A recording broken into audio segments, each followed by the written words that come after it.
বিসমিল্লাহ। পেনাল্টি নেবার আগে একবার নয় বরং দুইবার বিসমিল্লাহ বলেছেন রোনালদো। এরপরেই পেলেন গোলের দেখা। যে রোনালদো বিশ্বকাপের নকআউটে কখনো গোলের দেখা পাননি, অথচ তিনি এবার বিসমিল্লাহ বলেই পেলেন গোলের দেখা। রোনালদোর মুখে বিসমিল্লাহ শব্দ শুনে বেশ অবাক ভক্তরা। বিশেষ করে মুসলিম বিশ্বে আরো বেশি আলোড়ন তৈরি করেছে এই মুহূর্ত। অবশ্য রোনালদো দীর্ঘ সময় ধরে সৌদি আরবে খেলছেন। সেখানকার সংস্কৃতির সাথে এতটাই রোনালদো অভ্যস্ত হয়ে গেছেন যে টুকটাক কিছু মুসলিমদের রীতিনীতি অনুসরণ করেন তিনি।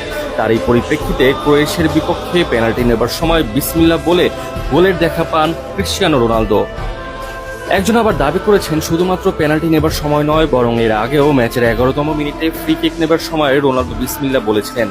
সামাজিক যোগাযোগ মাধ্যমে তুমুল আলোচনা হচ্ছে রোনালদো এভাবে বিসমিল্লাহ বলায়। মুসলিম বিশ্বে বেশ ভাইরাল হচ্ছে এই মুহূর্ত। যদিও রোনালদো ইসলাম ধর্ম গ্রহণ করেননি, তবে সৌদি আরবে থাকতে থাকতে ইসলামের কিছু ব্যাপার প্রায় সময় তার মাঝে দেখতে পাওয়া যায়। মাঝে মাঝে তাকে সালামও দিতে দেখা যায়।